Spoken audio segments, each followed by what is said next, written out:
13ನೇ point ಬಹಳ ಕುತೂಹಲ ಅಂತ. ಅದರ ಜೊತೆಗೆ ಔಟ್ ಆಫ್ ಸಿಲೆಬಸ್ ಅಂತ 11A ಪಾಯಿಂಟ್ ಕೂಡ ಗುರುತು ಮಾಡಲಾಗಿತ್ತು. ಇದೇ ವಿಚಾರಕ್ಕೆ ಸಂಬಂಧಪಟ್ಟಂತೆ ಮತ್ತೊಂದು ಅಪ್ಡೇಟ್ ಇದೆ, ನಿಮಗೆ ಕೊಡ್ತಾ ಹೋಗ್ತೀನಿ ನೋಡಿ. ಪ್ರಮುಖವಾಗಿ SIT ಟೀಮ್ ಒಂದು ಕಡೆ ಡಿಗ್ಗಿಂಗ್ ಕಾರ್ಯ ಅಂದರೆ ಉತ್ಖನನ ಕಾರ್ಯವನ್ನು ಮಾಡ್ತಾ ಇದೆ, ಮತ್ತೊಂದು ಕಡೆಗಳಲ್ಲಿ 11A ಪಾಯಿಂಟನ್ನು ಗುರುತು ಮಾಡಲಾಗಿದೆಯಲ್ಲ ಅದು ಒಂದು ಕಡೆ. ಮತ್ತೊಂದು SIT ಟೀಮ್ ಏನು ಮಾಡ್ತಾ ಇದೆ, ಪೊಲೀಸ್ ಸ್ಟೇಷನ್ಗೆ ಹೋಗಿ 1995ರಿಂದ 2014ರ ತನಕ ಅಧಿಕಾರಿಗಳು ಯಾರ್ಯಾರು ಕಾರ್ಯನಿರ್ವಹಿಸ್ತಾ ಇದ್ರು ಅದರ ಬಗ್ಗೆ ಮಾಹಿತಿಯನ್ನು ಕಲೆಕ್ಟ್ ಮಾಡಿದೆ. ಧರ್ಮಸ್ಥಳ ಪೊಲೀಸ್ ಠಾಣೆಗೆ ಮತ್ತೊಂದು ಟೀಮ್ ಭೇಟಿ ಕೊಟ್ಟಿದೆ. ಠಾಣೆಯಲ್ಲಿ ಕೆಲವೊಂದಿಷ್ಟು ಮಾಹಿತಿಗಳನ್ನು ಕಲೆ ಹಾಕ್ತಾ ಇದೆ ಇನ್ವೆಸ್ಟಿಗೇಷನ್ ಟೀಮ್. ಅಲ್ಲಿ ಈ ಹಿಂದೆ ಕರ್ತವ್ಯ ನಿರ್ವಹಿಸಿದ್ದಂತಹ ಅಧಿಕಾರಿಗಳ ದಾಖಲೆಗಳನ್ನ ವಶ ಪಡ್ಕೊಂಡಿದೆ. ನಾನು ಹೇಳಿದ್ನಲ್ಲ 1995ರಿಂದ 2014ರ ತನಕ ಈ ಅವಧಿಯಲ್ಲಿ ಯಾರ್ಯಾರು ಕೆಲಸ ಮಾಡ್ತಾ ಇದ್ರು, ಕರ್ತವ್ಯ ನಿರ್ವಹಿಸ್ತಾ ಇದ್ರು, ಧರ್ಮಸ್ಥಳ ಗ್ರಾಮ ಪಂಚಾಯತ್ ಬಗ್ಗೆಯೂ ಕೂಡ ಮಾಹಿತಿಯನ್ನು ಕಲೆ ಹಾಕಿದೆ SIT ಟೀಮ್. ಸೊ ಟೋಟಲ್ ಆಗಿ 13 ವರ್ಷದ ದಾಖಲೆಗಳನ್ನು ಪಡೆದು SIT ಇನ್ಸ್ಪೆಕ್ಟರ್ ಅಲ್ಲಿಂದ ತೆರಳಿದ್ದಾರೆ ಸಂಪತ್. ಧರ್ಮಸ್ಥಳದಲ್ಲಿ ಪತ್ತೆಯಾದಂತಹ ತಲೆಬುರುಡೆಯ ರಹಸ್ಯವೂ ಬಯಲಾಯಿತು. ಅದು ಹೆಣ್ಣಿನ ಬುರುಡೆ ಅನ್ನೋದು ಪೊಲೀಸರಿಗೆ ದೂರು ಕೊಟ್ಟಿದ್ದ ದೂರುದಾರ.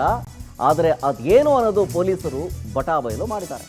ಆ ಅನಾಮಿಕಾ ತಂದಿದ್ನಲ್ಲ ಹೆಣ್ಣಿನ ಬುರುಡೆ, ಆ ಕೇಸ್ಗೆ ಟ್ವಿಸ್ಟ್. FSL ಟೀಮು ಅದನ್ನು ಪರೀಕ್ಷೆ ಮಾಡಿ ಅದು ಪುರುಷನದ್ದು, ಹೆಣ್ಣಿನ ಬುರುಡೆ ಅಲ್ಲ. ಈ ಅಸಲಿ ಎತ್ತು ಬೆಳಕಿಗೆ ಬರ್ತಾ ಇದೆ ಈಗ. ಸುಮಾರು 30ರಿಂದ 35 ವರ್ಷದ ಆಸುಪಾಸಿನ ವಯಸ್ಸಿನ ಪುರುಷನ ಬುರುಡೆ ಅದು ಅಂತ.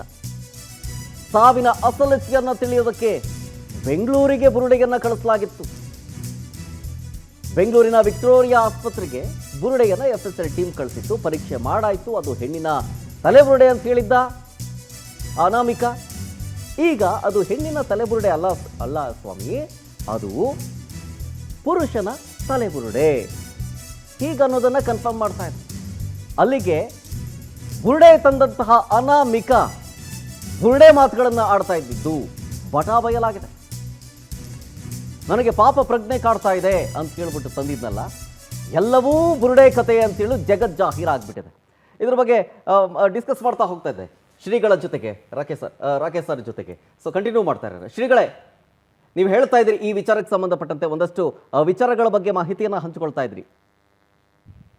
ಒಂದು ನೋವಾದಾಗ, ಇಂತಹ ಸಮಸ್ಯೆಗಳು ಬಂದಾಗ ಮನಸ್ಸಿಗೆ ನೋವಾಗ್ತದೆ. ಒಂದು ಧರ್ಮಕ್ಷೇತ್ರ, ಅದಲ್ಲದೆ ತಲಾಂತರಗಳಿಂದ ಸೇವೆಯನ್ನ ಮಾಡ್ಕೊಂಡು ಬಂದ ಕ್ಷೇತ್ರ. ಆ ಕ್ಷೇತ್ರದಲ್ಲಿ ನೋಡಿ, ಈಗ ಕಾಶಿ ಅಂತ ಹೇಳುವ ಬಹಳ ದೊಡ್ಡ ಕ್ಷೇತ್ರ, ನಾವು ಹೋಗ್ತಾ ಇದ್ದೇವೆ ಆ ಕ್ಷೇತ್ರಕ್ಕೆ. ಆ ಕಾಶಿ ಕ್ಷೇತ್ರದಲ್ಲಿ ಕೆಲವರು ಜೀವ ಬಿಡ್ಲಿಕ್ಕೆ ಬರ್ತಾರೆ. ನಮ್ಮಲ್ಲಿ ಒಬ್ರು ಸತ್ಕ್ಷೇತ್ರದ, ಆ ಕ್ಷೇತ್ರದ ಹೆಸರು ಹೇಳುವುದಿಲ್ಲ, ಆ ಸತ್ಕ್ಷೇತ್ರದ ಒಬ್ಬರು ಅರ್ಚಕರು ಅಂದ್ರೆ ಅಲ್ಲಿ ಸಹಪಾಠಿಗಳಾಗಿ ಕೆಲಸ ಮಾಡ್ತಾ ಇರುವವರು. ಅವರಿಗೆ ದೇಹದಲ್ಲಿ ಬೇರೆ ಬೇರೆ ರೀತಿಯ ಸಮಸ್ಯೆಗಳು, ಅದನ್ನು ಅವರಿಗೆ ನಿರ್ವಹಿಸ್ಲಿಕ್ಕೆ ಸಾಧ್ಯ ಇಲ್ಲ. ಕಡೆಗೆ ಅವರಿಗೆ ಕ್ಯಾನ್ಸರ್ ಬಂತು. ಆ ಕ್ಯಾನ್ಸರ್ ಅನ್ನು ಎದುರಿಸಿಕೊಂಡು ಬೇಕಾದಷ್ಟು ಔಷಧಿ ಎಲ್ಲ ಮಾಡಿ ಇನ್ನು ಏನು ಬೇಡ, ಕಾಶಿಯಲ್ಲಿ ನಾನು ಪ್ರಾಣತ್ಯಾಗ ಮಾಡುವುದು ಅಂತ ಹೇಳಿ ಆಕಸ್ಮಿಕವಾಗಿ ನಮ್ಮನ್ನ ನೋಡಿ ನಮ್ಮ ಬದಿಯಲ್ಲಿ ಬಂದು ಮಾತಾಡ್ಲಿಕ್ಕೆ ಶುರು ಹಚ್ಚಿದ್ರು. ಹಚ್ಚುವಾಗ ಎಲ್ಲ ಹೇಳಿದ್ರು, ನಾನು ಇಂಥ ಕ್ಷೇತ್ರದಲ್ಲಿ ಸೇವೆ ಮಾಡ್ತಾ ಇದ್ದೇನೆ, ಅಲ್ಲಿ ನಾನು ತೀರ್ಥ ಕೊಡ್ತಾ ಇದ್ದೇನೆ ಅಂತ ಎಲ್ಲ ಹೇಳ್ತಾ ಇದ್ದಾಗ ಅವರು ಹೇಳಿದ್ರು, ನಾನು ಇಲ್ಲಿ ಪ್ರಾಣತ್ಯಾಗ ಮಾಡಬೇಕು ಬಂದಿದ್ದೇನೆ. ಅವಾಗ ನಾವು ಅವರಿಗೆ ಹೇಳಿದ ಒಂದು ಮಾತು ಏನು ಅಂತಂದ್ರೆ, ಎಲ್ಲಿ ನಾವು ಪ್ರಾಣ ತ್ಯಾಗ ಮಾಡಬೇಕಾದ್ರೂ ನಮಗೊಬ್ಬ ಬರೆದವ ಇದ್ದಾನೆ, ಅವ ಸಂಕಲ್ಪ ಮಾಡಿರ್ಬೇಕು ಅಥವಾ ಅವ ನಮ್ಗೆ ನಿರ್ಣಯ ಮಾಡಿರ್ಬೇಕು, ನೀನು ಇಂಥ ಜಾಗದಲ್ಲೇ ನಿನ್ನ ಇದು ದೇಹದ ಅಂತ್ಯ ಮುಗಿಬೇಕು ಅಂತ. ಆದ್ರೆ ಅವರಿಗೆ ಅಲ್ಲಿ ಅಂತ್ಯ ಮುಗಿಸ್ಲಿಕ್ಕೆ ಆಗ್ಲಿಲ್ಲ, ಅವರು ದೇಹವನ್ನ ತ್ಯಾಗ ಮಾಡ್ಲಿಕ್ಕೆ ಆಗ್ಲಿಲ್ಲ. ಪುನರಪಿ 5-6 ವರ್ಷ ಅದೇ ಕ್ಷೇತ್ರದಲ್ಲಿ ಅವರು ಬಂದು ತೀರ್ಥ ಕೊಡ್ಲಿಕ್ಕೆ ಶುರು ಮಾಡಿದ್ರು. ಆಮೇಲೆ ಅವರ ದೇಹ ಅಂತ್ಯ ಆಯಿತು.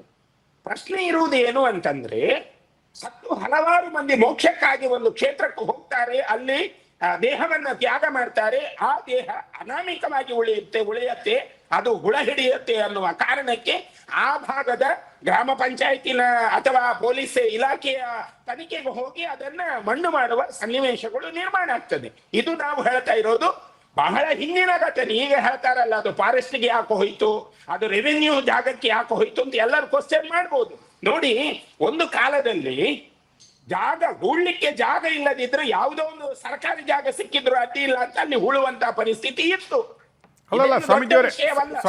ಸಂಗತಿಯೂ ಅಲ್ಲ ಹಾಗೆಂತ ಹೇಳಿ ಇದಕ್ಕೆ ಒಂದು ದಾಳವಾಗಿ ಮಾಡಿಕೊಂಡು ಒಂದು ಕ್ಷೇತ್ರದ ಮೇಲೆ ಮಣ್ಣು ಎರಚುವುದು, ಒಂದು ಕ್ಷೇತ್ರದ ಮೇಲೆ ಕೆಸರು ಎರಚುವುದು ಇದು ಸಣ್ಣ ವಿಷಯವಲ್ಲ.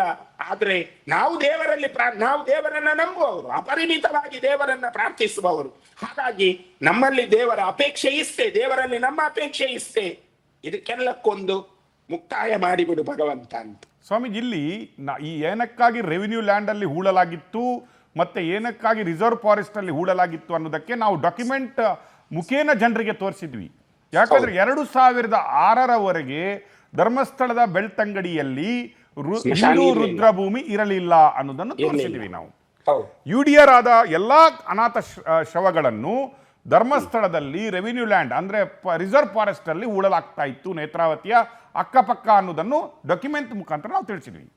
ಈಗ ಟ್ವಿಸ್ಟ್ ಮೇಲೆ ಟ್ವಿಸ್ಟ್ ಅನ್ನುವಂತೆ ಇವತ್ತು ನಮಗೆ ಮಾಹಿತಿ ಬಂದ ಪ್ರಕಾರ ಈ ಅನಾಮಿಕ ಅಂತ ಏನು ಭೀಮಾ ಅಂತ ಒಂದು ತಲೆಬುರುಡೆ ತಗೊಂಡ್ಬಂದಿದ್ದಾನಲ್ಲ, ಅವನು ಹೇಳಿರೋದು ಇದು ಈ ತಲೆಬುರುಡೆ 25 ವರ್ಷದ ಹೆಣ್ಣು ಮಗಳ ತಲೆಬುರುಡೆ ಅಂತ ಹೇಳಿ ತಗೊಂಡು ಬಂದಿದ್ದಾನೆ ಅಂತ.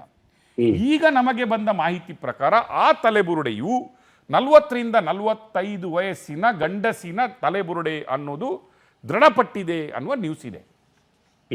ಈಗ ನಾವು ಒಂದು ಕಡೆ ಹೇಳ್ತಾ ಇದ್ದೀವಿ, ಪಾಯಿಂಟ್ ನಂಬರ್ 30ನೇ ದೂರಿನ ನೈಜತೆಯನ್ನು ಸ್ಪಷ್ಟಗೊಳಿಸುತ್ತೆ. ಪಾಯಿಂಟ್ ನಂಬರ್ 30ನೇ ಟೆಕ್ನಿಕಲಿ ಪ್ರೂವ್ ಮಾಡುತ್ತೆ ಈ ಅನಾಮಿಕ ಕೊಟ್ಟ ದೂರು ಸುಳ್ಳು. ಇದರಲ್ಲಿ ಏನೋ ಒಂದು ಷಡ್ಯಂತ್ರ ಇದೆ, ಇದರಲ್ಲಿ ಏನೋ ಒಂದು ಟೀಮ್ ವರ್ಕ್ ಮಾಡಿದೆ ಅನ್ನೋದನ್ನು ನಾವು ತೋರಿಸಿದ್ದೀವಿ.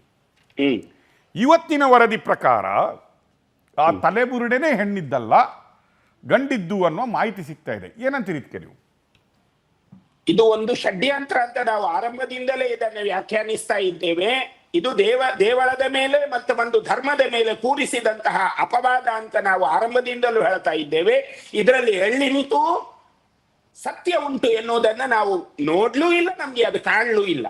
ಈಗ ಒಬ್ಬ ದೂರು ತಗೊಂಡು ಬಂದಿದ್ದಾನೆ, ಒಂದು ಸ್ಕೆಲೆಟನ್ ತಗೊಂಡು ಬಂದಿದ್ದಾನೆ ಅಂತ ಹೇಳಿದ್ರೆ ಇದರ ಹಿಂದೆ ಹುನ್ನಾರಗಳು ಬಹಳವಾಗಿ ಅಡಗಿದೆ, ಇದರ ಹಿಂದೆ ಹಪಾಹಪಿಗಳು ಬಹಳವಾಗಿ ಅಡಗಿದೆ.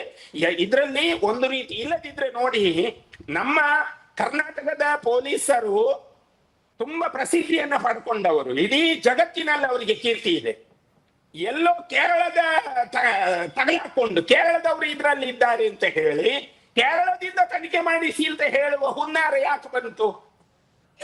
ಇದನ್ನೇ ತಾವು ಗಮನಿಸಬೇಕು. ತಾವು ಇದನ್ನು ತುಂಬಾ ಆಳವಾಗಿ ಅಧ್ಯಯನ ಮಾಡಿ ವಿಶ್ಲೇಷಿಸ್ತೀರಿ. ನಮ್ಗೆ ಮೇಲ್ನೋಟಕ್ಕೆ ಕಾಣುವುದು ಏನ್ ಗೊತ್ತೋ, ಇದು ಒಂದು ಹುನ್ನಾರ, ಇದು ಕೆಡಿಸುವ ತಂತ್ರ, ಇದು ಒಂದು ಕ್ಷೇತ್ರವನ್ನ ನಾಶ ಮಾಡುವ.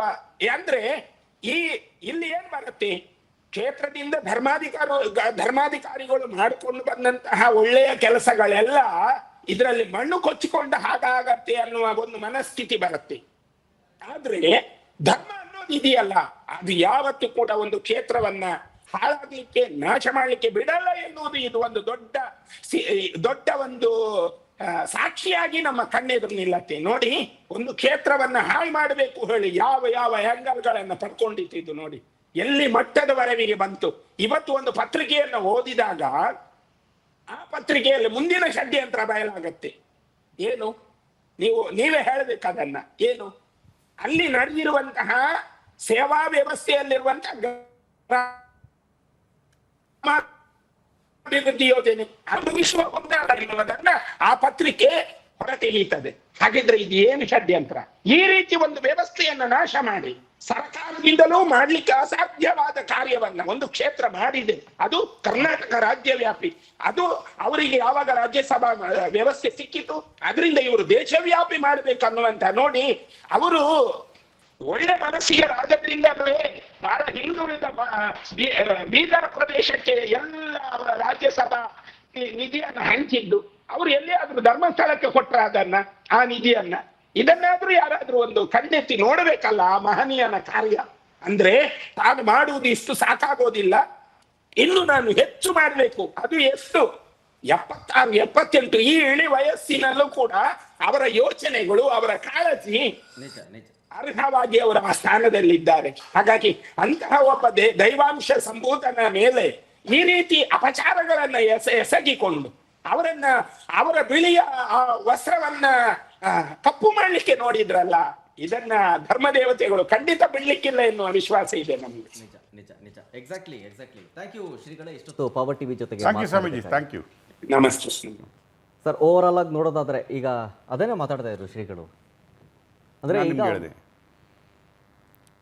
ಧರ್ಮ ಸತ್ಯ ಎರಡು ಗೆಲ್ಲುತ್ತೆ, ಲೇಟ್ ಆಗ್ಬೋದು ಅಂತ ಹೇಳ್ತಾ ಇದ್ವಿ ನಾವು. ಹೌದು ಇದು ತಾರ್ಕಿಕ ಅಂತ್ಯಕ್ಕೆ ಬರುವಂಥ ಪೊಸಿಷನ್ಗೆ ಬಂದಿದ್ವಿ. ಹೌದು ಹೌದು ಪಾಯಿಂಟ್ ನಂಬರ್ 13 ಇದೆ ಅಲ್ವಾ, ಅದು ತಾರ್ಕಿಕ ಅಂತ್ಯದ ಕೊಡುವಂಥ ಸ್ಥಳ. ಹೌದು 12ಕ್ಕೆ ಯಾರು ಗಲಿಬಿಲಿ ಮಾಡಿಲ್ಲ. ಅಗಿರಿ, ನೀವು ಎಷ್ಟಾಗಿತ್ತೀರಿ ಅಗಿತೀರಿ ಅಂತ ಹೇಳ್ತಾ ಇದ್ರು. 13ರಲ್ಲಿ ಈ ದೂರಿನ ನೈಜತೆ ಅಡಗಿದೆ, ಭೀಮನ ನೈಜತೆನೇ ಇಲ್ಲಿ ಅಡಗಿದೆ. ಈ ಷಡ್ಯಂತ್ರದ ಸತ್ಯಾಂಶ ಇಲ್ಲಿ ಸಿಗುತ್ತೆ. ನಿಜ. ಅದಕ್ಕಾಗಿ ಗ್ರಾಮಸ್ಥರು ವೇಟ್ ಮಾಡ್ತಾ ಇದ್ದಾರೆ. ನಾನು ಹೇಳಿದಲ್ಲ, ಸರ್ಕಾರ ಎಚ್ಚೆತ್ಕೊಳ್ಬೇಕು, ಹೌದು ಮಿತಿಮೀರಿ ಹೋಗುವಂತೆ ನೋಡ್ಕೋಬಾರ್ದು, ಕೈಮೀರಿ ಹೋಗುವಂತೆಯೂ ನೋಡ್ಕೊಬಾರ್ದು, ಮತ್ತೆ ಪಶ್ಚಾತ್ತಾಪ ಪಡುವಂಥ ಸ್ಥಿತಿ ಉದ್ಭವ ಆಗ್ಬೋದು. ಹೌದು ಇದು ಯಾಕಂದ್ರೆ ಇದು ಯಾವುದರ ವಿಷಯ? ಧರ್ಮದ ವಿಷಯ. ಇದು ಯಾವುದರ ವಿಷಯ? ನಂಬಿಕೆಯ ವಿಷಯ. ಹೌದು ಇದು ಒಂದು ಮನುಷ್ಯನ ಮೂಲ ಅಸ್ತಿತ್ವದ ವಿಷಯ. This is not simple somebody is blaming, ಯೂಟ್ಯೂಬಲ್ಲಿ ಕೂತ್ಕೊಂಡು ವಾಟ್ಸಪ್ಪಲ್ಲಿ ಕೂತ್ಕೊಂಡು ಮಾತಾಡ್ದಂಗಲ್ಲ. ಅವರಾಗಿ ಗೌರ್ಮೆಂಟ್ ಎಣಿಸ್ಬಾರ್ದು, ಬುದ್ಧಿ ಕೊಡಬೇಕು, ಇಂಟೆಲಿಜೆನ್ಸ್ ಯೂಸ್ ಮಾಡಬೇಕು, ಆ್ಯಕ್ಷನ್ಗಳನ್ನು ತಗೋಬೇಕು. 13ನೇ ಪಾಯಿಂಟ್ ಅಗಿಯುವ ಮೊದಲೇ ಇದು ಶುರು ಆಗಬೇಕು. ನಿಜ ನಿಜ.